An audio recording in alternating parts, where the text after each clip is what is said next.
What time is it, by the way, in Toronto today? Here it's 4:45.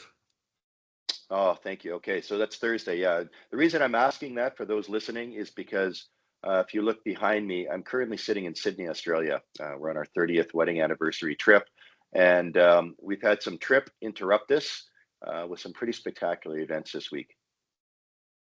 Well, yeah, and I think it's been a lot of political events that have been going on, but nonetheless, I mean, it's beautiful where you are, Rod.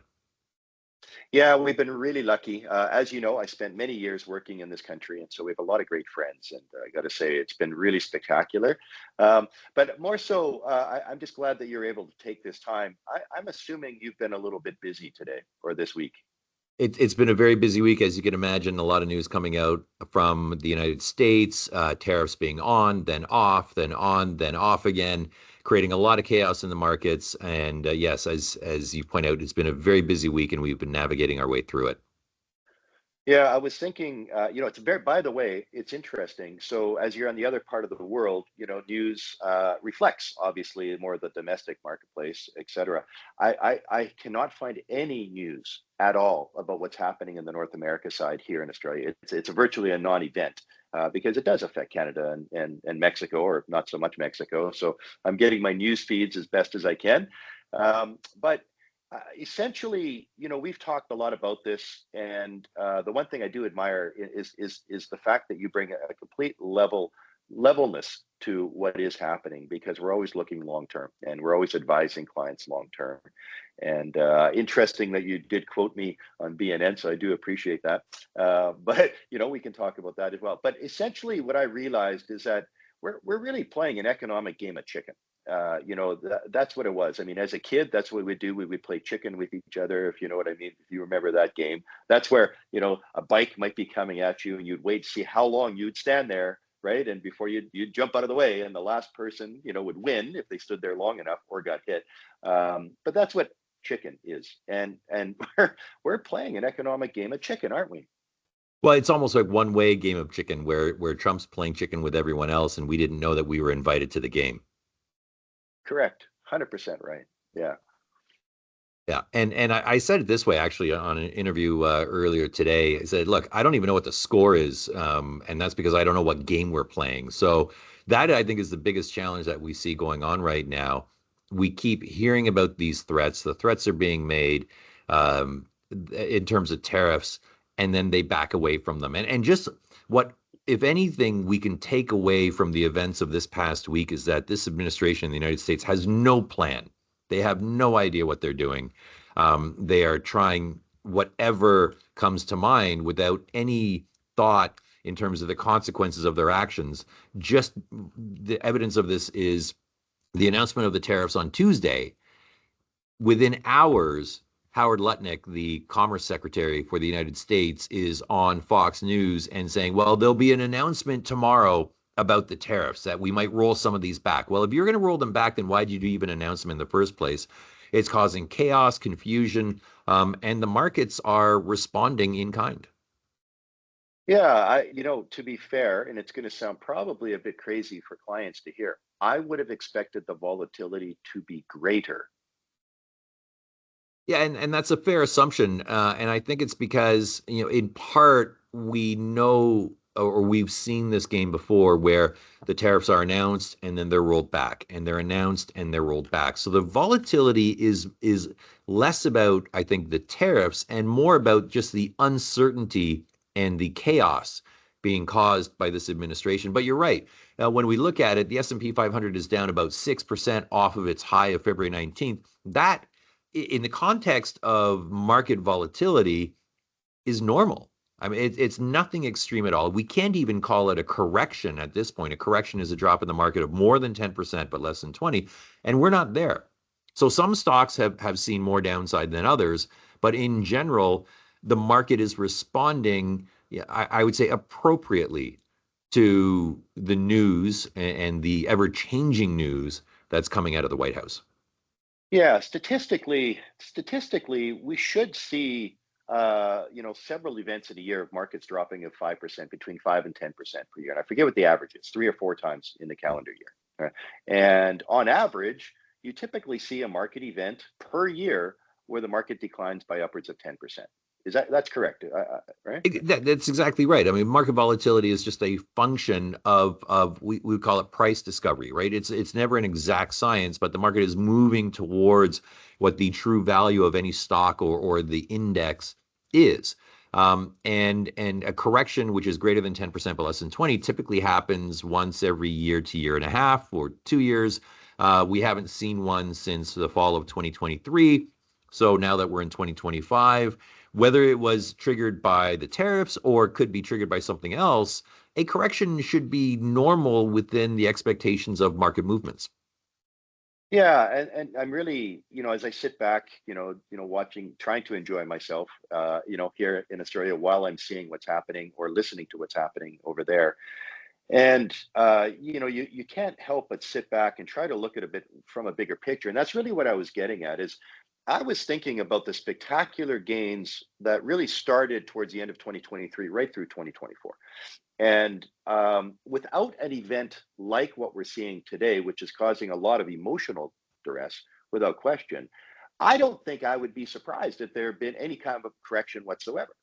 I think that would actually be very normal without something. But it takes an event that creates a lot of distress, right? Usually emotional, to create a market movement like this, because movements like this are typically based on emotion, not fact. Exactly. And we would argue that corrections are healthy. They're a healthy function of the market because what they do is they help reset expectations. As you point out, we've had a couple of years of very, very strong returns in the US and Canada and elsewhere around the world. We can argue that maybe we've gotten a little bit too far ahead of ourselves, maybe being a little bit too euphoric in the outlook going forward. Not that we're concerned with the economic outlook, but sometimes it could go beyond where it actually should be. And a correction just helps reset the markets back to a level that's healthy. As you point out as well, we never know what the trigger for a correction is going to be. Sometimes it's interest rates going higher. Sometimes it's a bad economic print. In this case, it's bad policy coming out of the White House. But more importantly, we would say, and this has been the key subject of my conversations with clients over the last couple of days, is that this is manufactured volatility. It is a temporary event. It's not something broken in the economy like we saw in 2008 or like we saw in 2000 or like we saw in 2020, where a pandemic shut down effectively the global economy. So this can be reversed fairly quickly, as we've seen with the news over the past couple of days. And that gives me a little bit more confidence that cooler heads will prevail. The tariffs may last, but they won't last for a long time. Volatility may last, but it's not going to last for a long time. We will come to the end of this, and I think we'll be healthier for it. Yeah, there's a few things that I have learned in my, I always say 75 years of doing this job, but there's one thing that I am certain of is that nobody has ever gone wrong by buying at a time when there's economic duress, or more importantly, emotional duress, meaning buying low. That's the scariest part for clients. That we all want gains, but nobody likes losses. I understand that, but we all believe in selling high and buying low. But fundamentally, it's very difficult to do. And I encourage our clients like crazy in times like this. If you have extra cash, this is when you start to deploy. Maybe some strategy around that, maybe dripping it in, right, over periods of weeks or months. Either way, you never go wrong with buying low over time. But there is something that I do want to talk about. It is the functionality of how you position the portfolios, which is exactly that. You essentially sold high in order to buy low, and I'd like to talk about that a little bit more. Yeah, and I would say another one of the top questions I'm getting is, should we be doing anything in our portfolios right now? And the answer is no. We've already positioned ourselves for this risk before it occurred. And what I mean by that is, once Trump won the election in November of last year, my team and I sat down and said, okay, let's walk through the scenarios that are likely to happen to the upside and to the downside, and how do we position ourselves to help mitigate some of that volatility. So some of the things that we did in the portfolios in the fall was we added a little bit more to fixed income. We reduced some of our US equity weight. We added gold into the portfolio. We anticipated that we could see a strengthening US dollar and a flight to safety. So we added US dollar denominated bonds.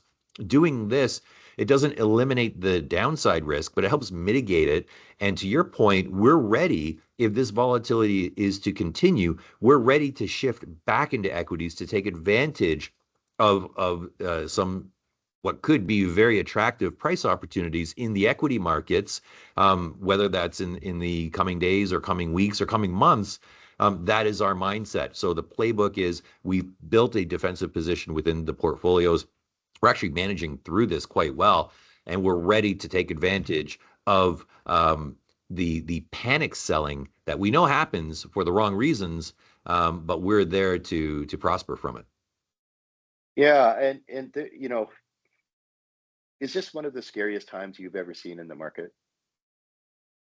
Well, you had the best answer for that, and no, this isn't. This isn't at all. Again, coming back to it, this is a manufactured event, and we say more importantly, this is a disruptive event as opposed to a destructive event. We don't have banks failing, we don't have companies going bankrupt, we don't have fraud out there. We just have some bad policy that, as we've seen just in the last couple of hours, can be reversed or delayed very, very quickly. And in the quote that I stole from you, no, 2008, that was a scary environment. That was a more tumultuous environment. Today, it's more of a frustrating environment because common sense doesn't seem to be the rule, but we can manage through that.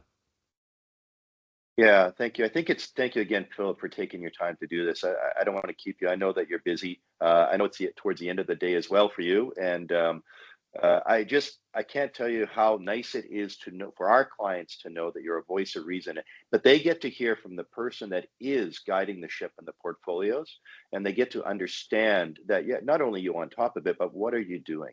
Because all our clients want is peace of mind, and certainly that is what you're giving them. And I wanted to thank you so much, Philip, for your time. I'm very happy to do it, and anytime we can help be a little bit of a calming voice out there, we're happy to do it. Yeah, thank you.